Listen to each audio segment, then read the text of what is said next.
जब मैंने पिछले साल का अपना इन्वेस्टमेंट वीडियो बनाया तो बहुत लोगों ने ये पूछा कि आप यूएस में क्यों इन्वेस्ट करते हैं, आप स्टार्टअप्स में क्यों इन्वेस्ट करते हैं, आप तो इतना बोलते हैं Indian stock market, Indian equity, तो सारा का सारा पैसा वहीं क्यों नहीं डाला हुआ है। एंड ये वीडियो उस सवाल का जवाब है। मैं आपको ले जाना चाहता हूँ 1989 में जापान।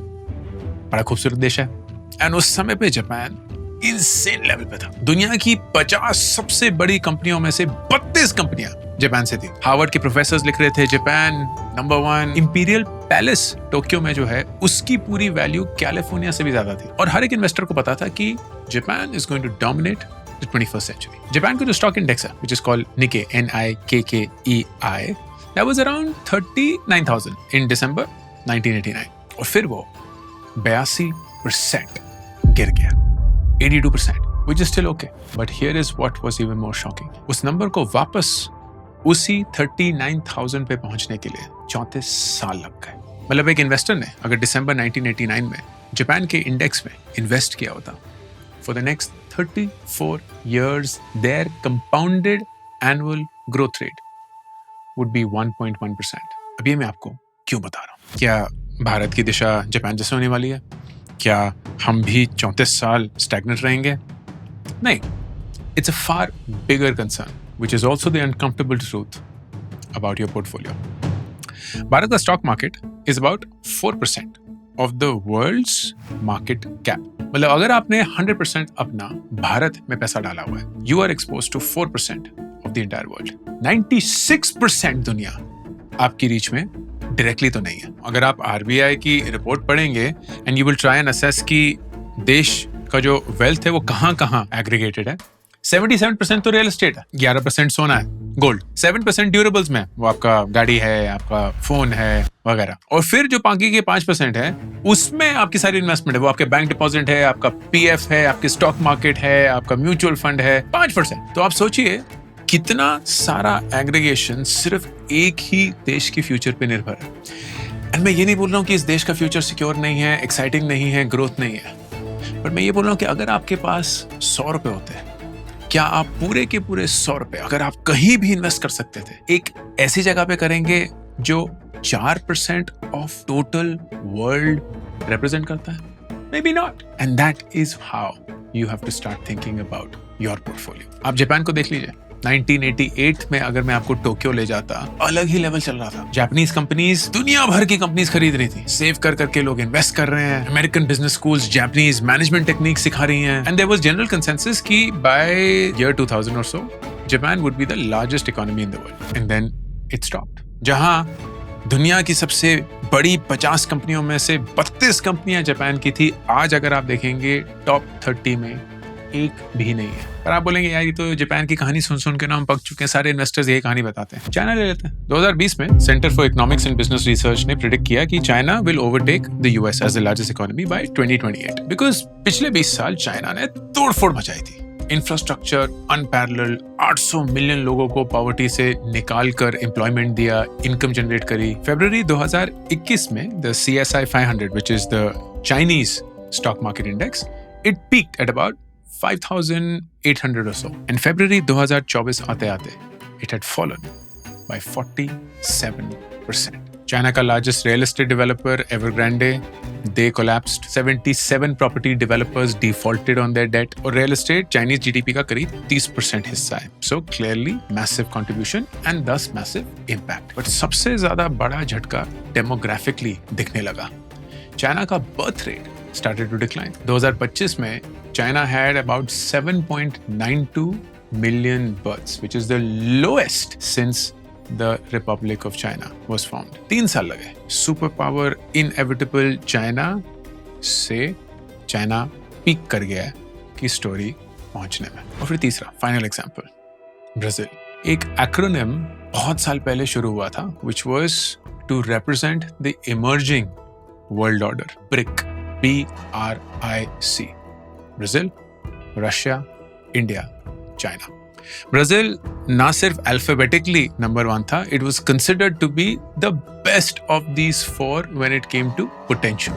An opportunity. 2014 का वर्ल्ड कप होस्ट कर रहा है ब्राजील, 2016 का ओलंपिक्स होस्ट कर रहा है ब्राजील, 2011 में GDP per capita had touch about $13,300 और 2020 आते आते इट फेल टू $6,900। 2011 से 2020 तक ब्राजील का GDP growth rate was 0.27% per year. Dollar terms में ब्राजील की stock market gave zero returns for 19 years. अब ये सारी कहानियां मैं आपको डराने के लिए नहीं बता रहा हूँ, समझाने के लिए बता रहा हूँ कि एक तो होता है देश प्रेम जो अंधा है, जो ये बोलता है कि नहीं हम सिर्फ इंडिया में इन्वेस्ट करेंगे, हम अपने पैसे को सिर्फ इंडिया में रखेंगे, हम सिर्फ इंडियन मार्केट्स में ही डालेंगे वगैरह वगैरह। और दूसरा होता है देश प्रेम, that I will be smart with my money so that मैं जिस देश में रह रहा हूँ, जो कि मेरा देश है, भारत है, वो मेरे पैसे से भी तरक्की कर पाए, मैं अच्छा इनकम बना पाऊं, उस पर टैक्स दूं, वो टैक्स अच्छे से यूज हो। This for me is the responsible citizen. You earn, you pay taxes, you contribute to the society, but आप पागलों जैसे सिर्फ उसी चीज में अपना पैसा नहीं डालते which only represents very small percentage of what is happening across the world. तो 5 चीजें जो मैं अक्सर सोचता हूं, जिसके बारे में मुझे जवाब नहीं पता है, लेकिन सर्टनली सवाल बहुत उठते हैं when it comes to our country and thus my money and your money. Number 1, Bharat का demographic dividend. We are one of the youngest countries in the world. हमारी average age 27.5 years है. There are nearly 300 million people in this country जो अभी भी पढ़ रहे हैं, जिन्होंने अभी काम करना भी नहीं शुरू किया है. So imagine जब वो workforce में घुसेंगे, they will start earning, they will start spending. तो ये कहानी सुनने में तो बहुत अच्छी लगती है. But this demographic dividend can also be a liability. क्योंकि अगर हमने जॉब्स इनके लिए नहीं क्रिएट करी तो ये क्या करेंगे? अगर एआई सारी जॉब्स रिप्लेस करता रहा तो ये लोग क्या करेंगे? अगर अनएम्प्लॉयमेंट बहुत बढ़ गया तो फिर तो सिविल वॉर हो जाएगा ना, लोग फ्रस्ट्रेट हो जाएंगे, लोग सड़कों पे आ जाएंगे, आंदोलन करेंगे, नारे लगाएंगे, and the country will not be where it needs to be. क्योंकि ये जो सारी कंपनीज है जिसमें हम इन्वेस्ट कर रहे हैं, उनका डोमिनेंट मार्केट तो यही देश है ना, इंडिया। तो यहीं के देश वाले अगर कमाएंगे नहीं, खर्चा नहीं करेंगे, तो ये कंपनीज कहां से बढ़ेंगी? And that loop is something that needs to be completed. Number 2, manufacturing gone backward. 2013-14 में मेक इन इंडिया कैंपेन शुरू हुआ था, and the goal was that manufacturing should become about 16-17% of GDP. But हुआ क्या? From 16.7%, it's gone down to about 13 to 16%, depending on कि आप कौन सी calculation use कर रहे हैं। बांग्लादेश में ये परसेंटेज 21 से 22% है जीडीपी की, वियतनाम में 24 से 25%, चाइना में 27 से 28%। And manufacturing globally and historically has been considered to be the biggest reason कि एक कंट्री प्रॉस्पर करती है। You have to move somehow and some time, certainly somewhere, from agriculture to manufacturing and services. अब services में तो हम बहुत अच्छा कर रहे हैं, लेकिन manufacturing which is a cornerstone of innovation, technology and development is still lacking massively. Number 3, हमारी स्टॉक मार्केट बहुत महंगी है एंड बहुत टाइम से महंगी रही है। तो PE जो प्राइस टू अर्निंग्स रेशियो होता है, that for the Nifty 50 right now is between 23 to 24। मतलब हर 1 रुपए एक कंपनी अगर कमाएगी, उस 1 रुपए की कमाई के लिए हम 23 से 24 रुपए दे रहे हैं in terms of its stock price. Brazil में इसी 1 रुपए के लिए लोग 9.25 रुपए दे रहे हैं, साउथ कोरिया में करीब 11 रुपए, चाइना में करीब 15 रुपए। अब इसकी वजह से क्या होता है? क्योंकि मार्केट्स इतनी महंगी हो गई हैं एंड ऑफ कोर्स प्राइस इतना बढ़ गया है, जो फॉरेन इन्वेस्टर्स हैं वो बेचना शुरू कर देते हैं। यही हुआ है पिछले 1 से 2 साल के बीच में, फॉरेन इन्वेस्टर्स ने बहुत इस स्टॉक मार्केट में बेचा है। लेकिन स्टॉक मार्केट अभी भी थोड़ा बहुत संभला हुआ है, इनफैक्ट थोड़ा सा धीरे धीरे ग्रो कर रहा है। वो क्यों हो रहा है? क्योंकि हम लोग अपनी म्यूचुअल फंड SIP से स्टॉक मार्केट में पैसा डाल रहे हैं। Now that's not an entirely bad thing. I love the fact कि domestic investors have become so significantly big. लेकिन हमेशा तो ये सब चीजें नहीं रहेंगी ना।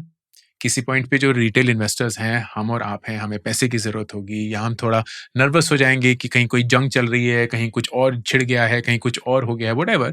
And if we sell, we don't have anything on the other side to back us up, जो कि एक स्टेबल मार्केट में हमेशा होता है। Foreign investors, domestic investors together form an equilibrium, अच्छे से जुगलबंदी से वो मार्केट को मेंटेन करके रखते हैं।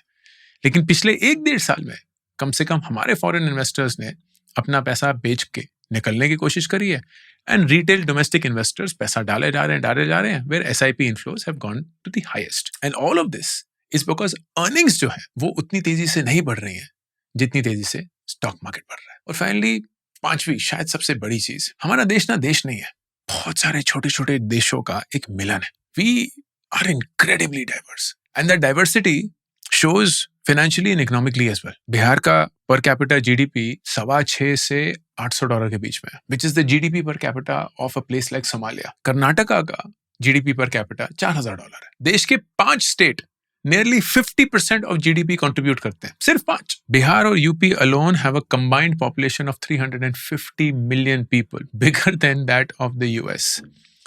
लेकिन वहां people are not progressively getting rich. There is not as much productivity as we see in other states. So जब 350 मिलियन लोग या 35 करोड़ लोग उस एक एनवायरनमेंट में अभी भी फंसे हुए हैं, बाहर नहीं निकल पा रहे, that meaningfully will play on a country's performance. तो इन सब के चलते करना क्या है? It's essentially geographic diversification. पिछले 25 सालों में कोई भी देश 2 consecutive सालों तक स्टॉक मार्केट बेस्ट परफॉर्मर नहीं रहा है, which means हर साल कोई ना कोई नया देश स्टॉक मार्केट की बेस्ट परफॉर्मेंस दिखाता है। अब आपको नहीं पता वो कभी भारत होगा, कभी यूएस होगा, कभी चाइना होगा, कभी कोई और होगा। और ऐसा भी नहीं है कि ये सारी मार्केट्स कहीं ना कहीं जुड़ी हुई हैं। निफ्टी 50 और S&P 500 is the US index, Nifty 50 is the India index.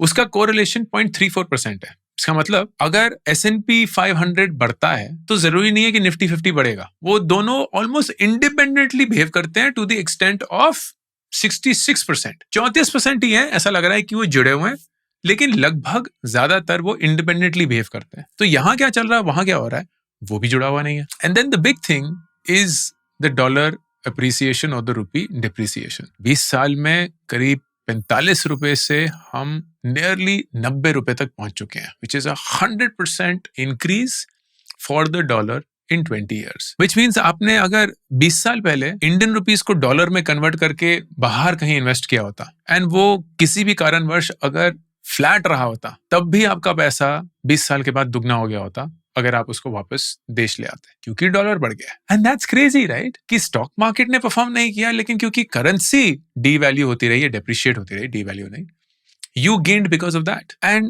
इन सारी चीजों को मद्देनजर रखते हुए it is inevitable कि एक समझदार इंसान अपने पैसे को सिर्फ एक ही देश की कंपनी में इन्वेस्ट ना करते हुए अलग अलग मार्केट्स में इन्वेस्ट करेगा। अब एक तरीका है you go direct into the markets, US markets में आप इन्वेस्ट कर सकते हैं, which is what I also do, and बहुत लोग उसी के बारे में पूछ रहे थे when I made the investing video.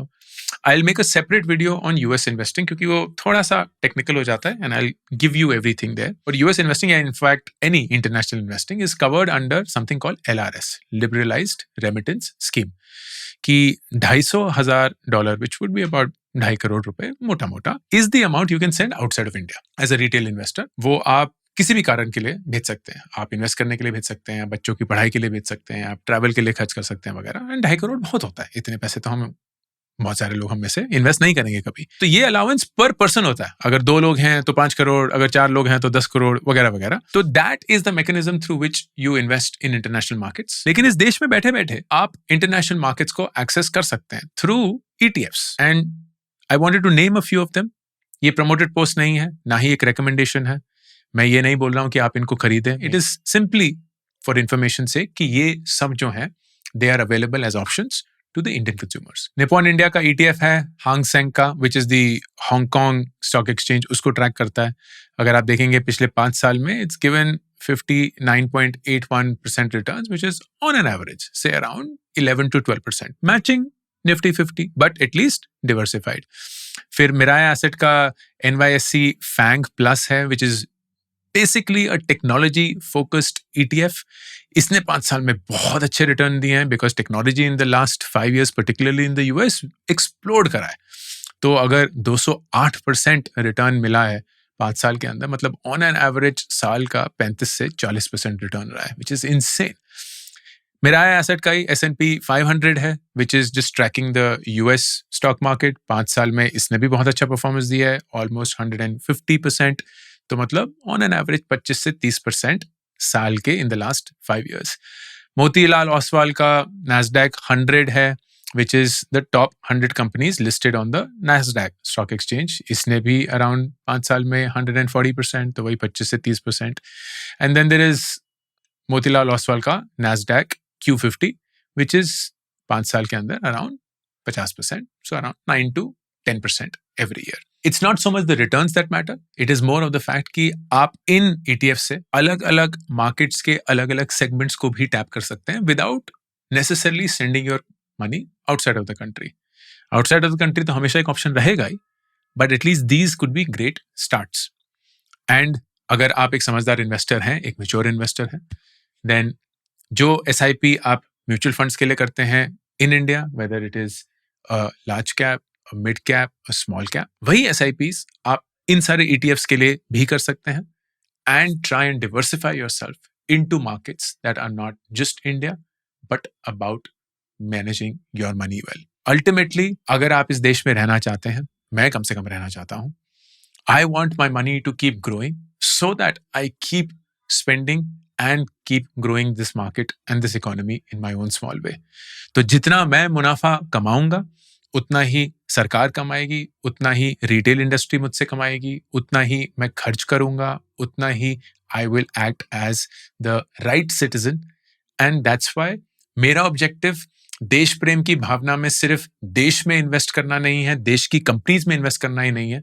मेरा देश प्रेम की डेफिनेशन है कि मैं कितना ज्यादा पैसा इस देश में बैठे हुए ही कमा सकता हूं ताकि इसी देश में खर्च करके इस देश को आगे बढ़ाऊं.